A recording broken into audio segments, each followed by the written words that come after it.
So sometimes they are not. It is happening. So whichever way it is, let us start.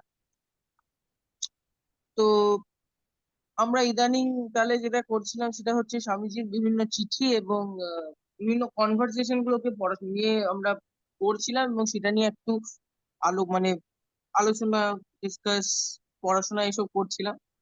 তো আজকেও সেই ধারাটাকে আমরা অব্যাহত রাখবো এবং আজ আমরা যে চিঠিটা পড়বো খুবই ইন্টারেস্টিং একটা চিঠি। সেটা হচ্ছে স্বামীজি আমেরিকার থাকাকালীন আলাসেঙ্গা পেরুমলকে, তার একজন অত্যন্ত প্রমিনেন্ট একজন শিষ্য, একজন খুব আর্লি ডেজ এর তার শিষ্য, মাদ্রাজ আহ, ওই তামিলনাড়ু সাইডে। তো অত্যন্ত একজন প্রথম দিককার তার শিষ্য আলাসিঙ্গা পেরুমাল। এবং এই আলাসিঙ্গা পেরুমালকে স্বামীজি অনেক ইম্পর্টেন্ট ইম্পর্টেন্ট চিঠি লিখেছে। ইনফ্যাক্ট তোমরা যদি কখনো, অবশ্যই তোমরা কখনো না কখনো, অনেকেই অনেকেই তোমাদের মধ্যে তোমরা হয়তো স্বামীজির চিঠিপত্র পড়বে। তো যদি তোমরা পড়ো, তোমরা কয়েকটা ব্যাপার দেখবে, যেমন মিস্টার স্টাডি কে লেখা, বা মিসেস বুল কে লেখা, বা সিস্টার নিবেদিতা কে লেখা, বা আলাসিঙ্গা পেরুমালকে লেখা যে চিঠিগুলো, বা স্বামীজি যখন তার গুরু ভাইদের লিখছেন যে সমস্ত চিঠিগুলো, সেগুলো প্রচন্ড ইন্টারেস্টিং এবং প্রচন্ড ডাইভার্সিফাইড। কোথাও একটা সময় দেখতে পাচ্ছি সেটাতে কোনো একটা, তার সেই অমুক ডিসাইপল কে বা গুরু ভাইকে তিনি একটা খুব পার্সোনাল মেসেজ দিচ্ছেন, সাংগঠনিক একটা কাজের একটা মেসেজ দিচ্ছেন, কিভাবে কাজটা ঘটবে সেটা নিয়ে মেসেজ দিচ্ছেন, তার একটা বর্তমান পরিস্থিতিতে তিনি কিরকম আছেন, কিরকম ভাবে কি কি চ্যালেঞ্জেস ফেস করছেন, এখানে ওইখানকার লোকজন কিরকম সেটাও বলছে। তো এই সমস্ত চিঠিগুলো প্রচন্ড প্রচন্ড ফ্যাসিনেটিং। তো it is my very humble advice to all you people to just read these letters. এবং এর সাথে আরেকটা ব্যাপার আছে, সেটা হচ্ছে স্বামী শিষ্য সংবাদ, যেটা আমরা একটু হলেও পাঠ করেছি এই ক্লাসটাতে। তো যদি, এবং এগুলো খুব কি বলবো, মানে খুবই ইন্টারেস্টিং। মানে এগুলো জাস্ট একটা ওই এই করতে হবে, এরকম হতে হবে, জাস্ট এটা একটা জাস্ট বোরিং একটা জিনিস নয় যেটা পড়তে আমরা ইন্টারেস্ট হারিয়ে ফেলি। But this letters and conversations of Swami Vivekananda are so entertaining and so satisfying from all parts, from all ways. So অবশ্যই তোমরা এই দুটো অবশ্যই পড়তে পারো। তো আজকে আমরা যে চিঠিটা শুরু করব সেটা হচ্ছে ওয়াশিংটন থেকে লেখা, 27th অক্টোবর 1894, 1894 সালে। তো আজ থেকে মোটামুটি 128 বছর আগে লেখা একটা চিঠি। তো লেট আস স্টার্ট। ওয়াশিংটন, 27শে অক্টোবর 1894। প্রিয় আলাসিঙ্গা, আমার শুভ আশীর্বাদ জানিবে। এতদিন তুমি নিশ্চয়ই আমার পত্র খানি পাইয়াছ। আমি কখনো কখনো তোমাদিগকে পড়া চিঠি লিখি, সেজন্য কিছু মনে করিও না। তোমাদিগের সকলকে আমি কতদূর ভালোবাসি তাহা তুমি ভালোরূপেই জানো। তুমি অনেকবার অনেকবার আমি কোথায় কোথায় ঘুরিতেছি, কি করিতেছি, তাহার সমুদয় বিবরণ ও আমার বক্তৃতাগুলির সংক্ষিপ্ত আভাস জানিতে চাহিয়াছ। মোটামুটি জানিয়ে রাখো, ভারতেও যাহা করিতাম এখানেও ঠিক তাহাই করিতেছি। ভগবান যেখানে লইয়া যাইতেছেন সেখানে যাইতেছি। পূর্ব হইতে সংকল্প করিয়া আমার কোনো কার্য হয় না। আরো একটি বিষয় স্মরণ রাখিও, আমাকে অবিশ্রান্ত কার্য করিতে হয়, সুতরাং আমার চিন্তারাশি একত্র করিয়া পুস্তকাকারে গ্রন্থিত করবার অবসর নাই। এত বেশি কাজ এত বেশি কাজ রাত দিন করিতে হইতেছে যে আমার স্নায়ুগুলি দুর্বল হইয়া পড়িতেছে। আমি ইহা বেশ বুঝতে পারিতেছি। ভারত হইতে যথেষ্ট কাগজপত্র আসিয়াছে, আর আবশ্যক নাই। তুমি এবং মাদ্রাজের অন্যান্য বন্ধুগণ আমার জন্য যে নিঃস্বার্থভাবে কঠোর পরিশ্রম করিয়াছ, তাহার জন্য তোমাদের নিকট আমি যে কৃতজ্ঞতা পাশে আবদ্ধ তাহা বলিতে পারি না। তবে ইহা জানিয়া রাখো, তোমরা যাহা করিয়াছ তাহার উদ্দেশ্য আমার নাম বাজান নহে। তোমাদের শক্তি সম্বন্ধে তোমাদেরকে সজাগ করাই ইহার উদ্দেশ্য। সংগঠন কার্যে আমি পটু নই। ধ্যান ধারণা ও অধ্যয়নের উপরেই আমার ঝোঁক। আমার মনে হয় যথেষ্ট কাজ করিয়াছি, এখন একটু বিশ্রাম করিতে চাই। আমার গুরুদেবের নিকট হইতে যাহা পাইয়াছি, আমি এখন তাহাই লোককে একটু শিক্ষা দিব। তোমরা এখন জানিয়াছ তোমরা কি করিতে পারো। মাদ্রাজের যুবকগণ তোমরাই প্রকৃতপক্ষে সব করিয়াছ। আমি তো নামমাত্র নেতা। আমি সংসার ত্যাগী, অনাসক্ত সন্ন্যাসী। আমি কেবল একটি জিনিস চাই, সে ধর্ম যে ধর্ম বা যে ঈশ্বর বিধবার অশ্রুমোচন করিতে পারে না, অথবা অনাথ শিশুর মুখে এক মুঠো খাবার দিতে পারে না, আমি সে ধর্মে বা সে ঈশ্বরে বিশ্বাস করি না। মতবাদ যত উচ্চই হোক না কেন, যত সুবিন্যস্ত দার্শনিক তত্ত্বই উহাতে থাকুক, যতক্ষণ আহ, উহা মত বা পুস্তকে আবদ্ধ, ততক্ষণ উহাকে আমি নাম ধর্ম নাম দিই না। ততক্ষণ উহাকে আমি ধর্ম নাম দিই না। চক্ষু আমাদের পৃষ্ঠের দিকে নহে, সামনের দিকে অথবা সম্মুখের দিকে অগ্রসর হও। আর যে ধর্মকে তোমরা নিজের ধর্ম বলিয়া গৌরব করো, তাহার উপদেশগুলি কার্যে পরিণত করো। ঈশ্বর তোমাদেরকে সাহায্য করুন। তো আমরা একটা প্যাসেজ কমপ্লিট করলাম, এখনো গোটাটা করবো। তো let us look into this passage. তো আমরা যদি শেষ সেন্টেন্সটা পড়ি, যেটা আমরা পড়লাম, যে চক্ষু আমাদের পৃষ্ঠের দিকে নয় সামনের দিকে, অতএব সম্মুখে অগ্রসর হও। আর যে ধর্মকে তোমরা নিজের ধর্ম বলিয়া গৌরব করো, তাহার উপদেশগুলি কার্যে পরিণত করো। ঈশ্বর তোমাদিগকে সাহায্য করুন। আসলে এই চিঠিটি মনে হয় যতদূর সম্ভব ইংরেজিতে লেখা। এটাকে বাংলা তর্জমা করা হয়েছে, কারণ আলাকসিঙ্গা পেরুমলকে খুব স্বাভাবিকভাবেই তিনি বাংলা চিঠিটি লিখবেন না।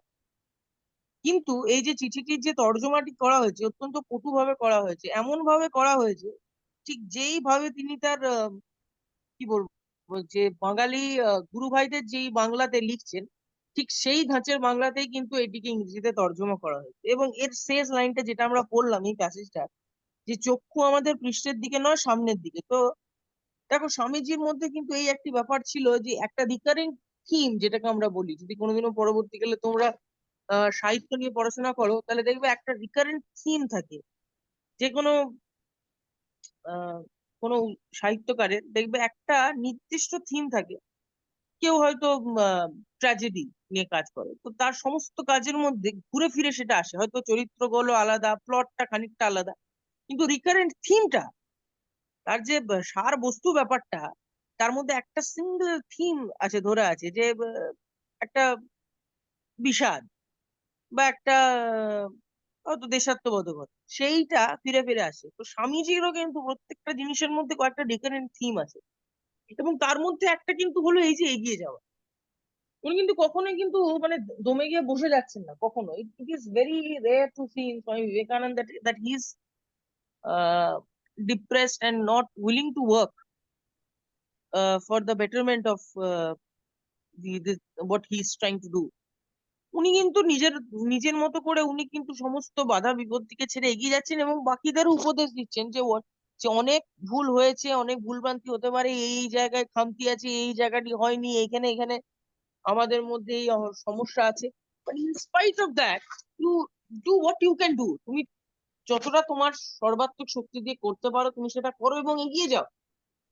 and even if failure comes, then doesn't matter, just do what is the best you can do. এইটা তো একটা রিকারেন্ট থিম। আরেকটা তুমি জিনিস দেখো এখানে, তোমরা দেখো, উনি কিন্তু অত্যন্ত প্র্যাকটিক্যাল। এইটাও আরেকটা রিকারেন্ট থিম স্বামীজির কাজের মধ্যে।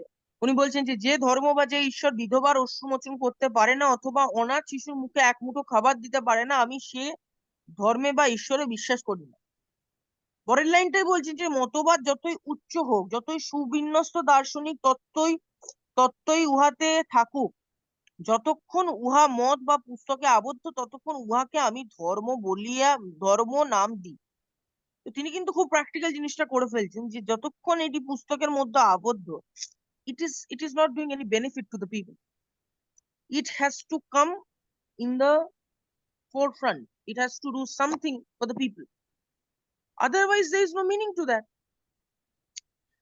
এটা যদি মানুষকে আপলিফট না করে, greater good of the greater mass, সমাজের বহুত সংখ্যক মানুষের সর্বাত্মক উন্নতি সাধন করা হইতে হইবে এই ধর্মের, এই অর্গানাইজ রিলিজিয়নের লক্ষ্য। এখানে আমি অর্গানাইজ রিলিজিয়নটা একটু আহ একরকম কেরামতি করে ইউজ করছি, কারণ অর্গানাইজ রিলিজিয়ন কি বলবো, একটা আমাদেরকে একটা সংগঠন দেয়, একটা একটা কাঠামো দেয়, যেইটার উপর সমাজের নিচু তলার, একদম নিচু তলার মানুষরা, যেটাকে আমরা সাবঅল্টার্ন বলি ইকোনমিক্স এর ভাষায়, তারা সেটা বেয়ে উঠে আসে এবং সেইটা তাদেরকে সাহায্য করে two sustain. Dharma is a very important thing for sustainability. এবং স্বামীজি কিন্তু এইটাকে, he is the very first person among everyone যিনি কিন্তু বললেন যে এই সাস্টেনেবিলিটিটা শুধুমাত্র ধার্মিক রিচুয়াল পারফর্ম করা বা কোনো কিছু পুঁথিগত বিদ্যার মধ্যে রেখে দিলে হবে না। This sustainability has to happen in a very real manner in the society. Upliftment of the masses, upliftment of the poor, upliftment of the women, deprived women. It has to happen. এটা যদি না হয় তাহলে এই ধর্মটার কোনো লাভ নেই, তাহলে কিন্তু কিছু হবে না, তাহলে কিন্তু কিছুই হলো না। এক্স্যাক্টলি তিনি কিন্তু সেটা বলছেন। ইনফ্যাক্ট এর আগের দিনই আমরা একটা চিঠি পড়ছিলাম, এই আলাসেঙ্গা পেরুমলকে লেখা।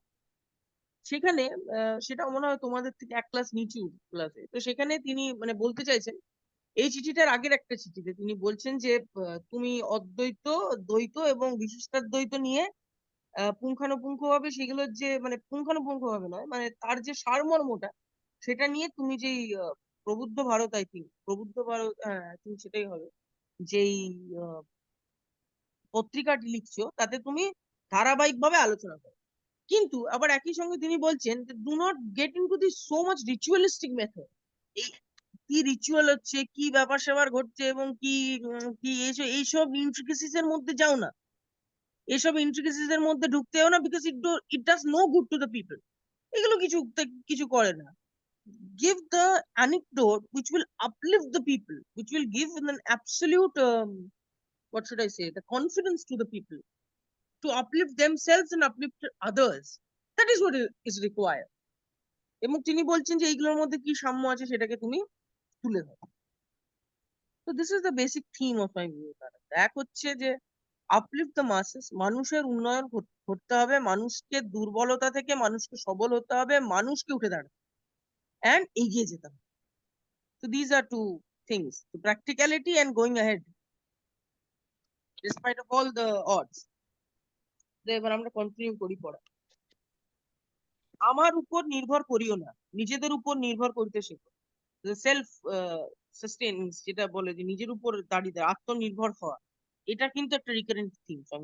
তো লেট আস কন্টিনিউ।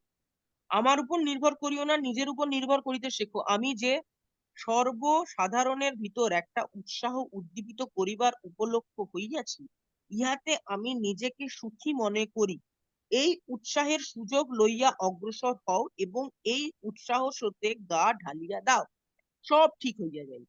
হে বৎস, যথার্থ ভালোবাসা কখনো বিফল হয় না। আজই হোক, কালই হোক, শত শত যুগ পরেই হোক, সত্যের জয় হবেই, প্রেমের জয় হবেই। তোমরা কি মানুষকে ভালোবাসো?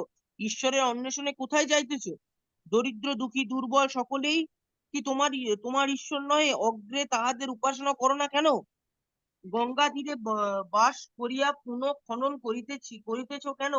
প্রেমের সর্বশক্তিমত্তায় বিশ্বাস করো। নাম যশের ফাঁকা চাকচিক্যে কি হইবে? খবরের কাগজে কি বলে না বলে আমি সেদিকে লক্ষ্য করি না।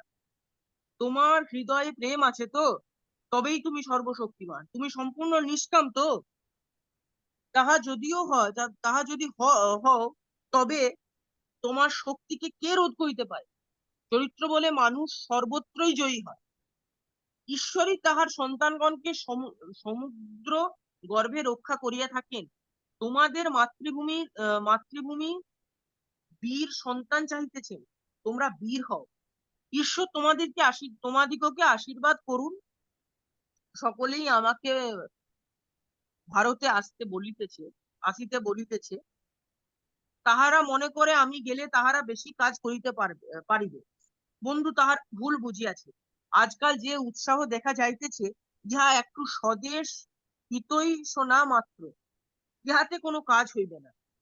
যদি উহা খাঁটি হয়, তবে দেখিবে স্বল্পকালের মধ্যেই শত শত বীর অগ্রসর হইয়া কার্যে লাগিয়া যায়। অতএব জানিয়া রাখো, তোমরাই সব করিয়াছ, ইহা জানিয়া আরো কার্য করিতে থাকো। আমার দিকে তাকাইও না। অক্ষয় এখনো লন্ডনে আছে। সে লন্ডনে মিস মুলারের নিকট যাইবার জন্য আমাকে একখানি সুন্দর নিমন্ত্রণ পত্র লিখিয়াছে। বোধ হয় আগামী জানুয়ারি বা ফেব্রুয়ারিতে লন্ডন যাই। ভট্টাচার্য আমাকে ভারতে যাইবার জন্য লিখিতেছে। এ স্থান প্রচারের উপযুক্ত ক্ষেত্র। বিভিন্ন মতবাদ লইয়া কি করিব? আমি ভগবানের দাস। উচ্চ উচ্চ তত্ত্ব প্রচার করিবার উপযুক্ত ক্ষেত্র এ দেশ অপেক্ষা আর কোথায় পাইব? এখানে যদি একজন আমার বিরুদ্ধে থাকে, তো শত শত জন আমার সাহায্য করিতে প্রস্তুত। এখানে মানুষের জন্য ভাবে, নিজের ভ্রাতাদের জন্য কাঁদে, আর এখানকার মেয়েরা দেবীর মতো।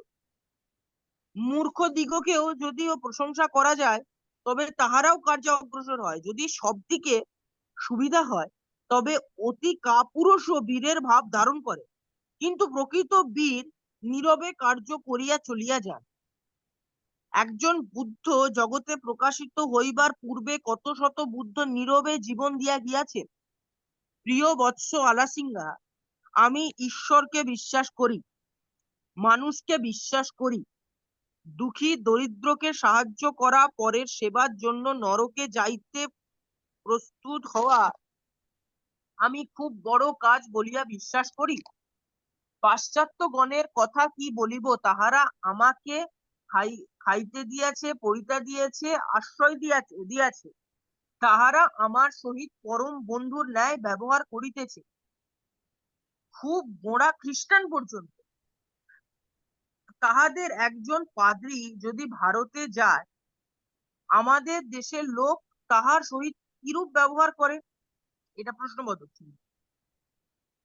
তোমরা তাহাদিগকে স্পর্শ পর্যন্ত করো না। তাহারা যে ম্লেচ্ছ। বৎস, কোনো ব্যক্তি, কোনো জাতি অপরকে ঘৃণা করিলে জীবিত থাকিতে পারে না। যখনই ভারতবাসীরা ম্লেচ্ছ শব্দ আবিষ্কার করিল ও অপর জাতির সহিত সর্ববিধ সংসব পরিত্যাগ করিল, তখনই ভারতবর্ষের অদৃষ্টে ঘোর সর্বনাশের সূত্রপাত হইল। তোমরা ভারতের দেশবাসীদের প্রতি মুক্ত ভাব পোষণ সম্বন্ধে বিশেষ সাবধান হও। বেদান্তের কথা ফসফস করে মুখে আওড়ানো খুব ভালো বটে, কিন্তু উহার একটি ক্ষুদ্র উপদেশও কার্যে পরিণত করা কি কঠিন। আমি শীঘ্রই এখান হইতে চলিয়া যাইতেছি, সুতরাং এখানে আর খবরের কাগজ পাঠাইবার প্রয়োজন নাই। প্রভু তোমাকে চিরদিনের জন্য আশীর্বাদ করুন। তোমারই চিরকল্যাণকাঙ্ক্ষী বিবেকানন্দ। পুনশ্চ দুইটি জিনিস হইতে বিশেষ সাবধান থাকিবে, ক্ষমতাপ্রিয়তা ও ঈর্ষা। সর্বদা আত্মবিশ্বাস অভ্যাস করিতে চেষ্টা করো। ইতি বিবেকানন্দ। তো আমরা গোড়াটা পড়লাম। সেকেন্ড পার্টটাতে আমরা দেখো আরো ভাবে কিন্তু সেই একই রিকারেন্ট থিমটাকে আরো প্রবল ভাবে পেলাম। তুমি আরেকটা জিনিস লক্ষ্য করো, এটাকে একটু অন্যভাবে যদি দেখি, স্বামীজির চিঠিগুলোকে যদি তোমরা কেউ খুব মন দিয়ে কখনো পড়ো, দেখবে তার কতগুলো পার্ট থাকে। তিনি একটা বলেন যে তিনি একটা সংক্ষেপে একটা ইন্ট্রোডাকশন দিয়ে দেন যে হ্যাঁ, আগে তোমার চিঠি পাইয়াছি, এখন আমি চিঠি লিখে আছি, সে খুব ভালো চিঠি লিখেছে, আমি ভালো আছি, ব্যাস এটা সংক্ষেপের মধ্যে সেরে দিলেন। তারপরে তিনি যে গূঢ় তাত্ত্বিক যে কথাটা, যে এনকারেজমেন্টটা, যে মোটিভেশনটা, যে কর্মপদ্ধতি, যে মানে কি বলবো, যেটা যে এইভাবে এগোতে হবে, সেইটাকে নিয়ে একটা বিস্তর আলোচনা করেন। ওই সীমিত শব্দের মধ্যেই খুব পাওয়ারফুল শব্দের সহিত তিনি আলোচনা করেন। তারপরে কিন্তু আবার কিছু প্র্যাকটিক্যাল কথাতে বা কিছু কারেন্ট সিচুয়েশনে তিনি কিন্তু হট করে আবার চলেন। যেমন দেখো এইখানে অতএব জানিয়ে রাখো যে তোমরাই সব করিয়েছো, ইহা জানিয়ে আরো কার্য করিতে থাকো, আমার দিকে তাকাইও না। এটা তিনি একটা এটা শেষ করলেন এই প্যারাগ্রাফটা, তাতে তিনি সমস্ত একটা নির্দেশ দিলেন কর্ম করতে। পরেই তিনি আবার চলে গেলেন। অক্ষয় এখন লন্ডনে আছে, সে লন্ডনে মিস মুলারের নিকট যাইবার জন্য আমাকে একখানি সুন্দর পত্র লিখে আছে, বোধ হয় আগামী জানুয়ারি বা ফেব্রুয়ারিতে লন্ডন যাবে। তো তিনি কিন্তু তার পজিশনটাও ক্লিয়ার করে দিলেন যে তাকে এই অমুক লোক চিঠি লিখেছে, সে অমুক জায়গায় আছে, আমি সেখানে যেতে পারি। তো একই সঙ্গে চিঠিতে তিনি কিন্তু প্রত্যেকটা জিনিসকে কিন্তু টাচ করেন। This is the most important thing about Swami Vivekananda, যে উনি কিন্তু প্রচন্ড ভাবে প্র্যাকটিক্যাল একটা লোক, মোটিভেটিং একটা লোক, এবং প্রচন্ড কাণ্ড জ্ঞান জ্ঞান যে জিনিসটা, সেটা ভীষণ ভাবে তার সমস্ত কিছুর মধ্যে আছে। ইনফ্যাক্ট আমি ওনার একটা চিঠি পেয়েছিলাম, যেটা আমার মানে আমি ঠিক বলতে পারছি, মনে হয় স্বামী রামকৃষ্ণানন্দ যে ওনাকে লিখছেন এখান থেকে। তো তার প্রত্যুত্তরে তিনি একটা চিঠি লিখছেন তাকে। সেই চিঠিটা কিরকম, সেই চিঠিটার প্রথমে তিনি বলছেন যে এই যে তুমি আমাকে চিঠিটা লিখলে, এই চিঠিটাতে অমুক অমুক অমুক অমুক ইনফরমেশন গুলো নেই। তো এবার কি হচ্ছে যে তুমি আমাকে এই মানে উনি লিখছেন যে তোমরা এই এই এই এই ইনফরমেশন যেগুলো আমার খুব প্রয়োজন, সেগুলোর ব্যাপারে কিছু নেই। দ্বিতীয়ত, এই যে তুমি একটি চিঠি লিখলে, এইটি আসতে এত 1 মাস 1.5 মাস 2 মাস সময় লাগছে, পরে আমি চিঠি পড়বো, সেটি সেটি লিখবো, সেটি লিখতে তো এত সময় লাগবে। তো একটা 4 মাস 6 মাস 7 মাসের ব্যাপার। তো তো উনি বলছেন যে যখন একটি চিঠি লিখবে তখন এইভাবে লিখবে, এই গুরুত্বপূর্ণ ইনফরমেশন গুলো আগে দেবে, এইগুলো হবে, এইগুলো লিখবে, যাতে আমি একটা ঠিকঠাক একটা মানে আমি একটা পুরো একটা ভিউ পাই, একটা পুরো একটা মানে ইনফরমেশন, যেটা বোধা যে ইনফরমেশন গুলো, যেগুলো খুব ইম্পর্টেন্ট ইনফরমেশন গুলো, সেগুলো যেন আমি সেই চিঠিটার থেকে পেয়ে যাই।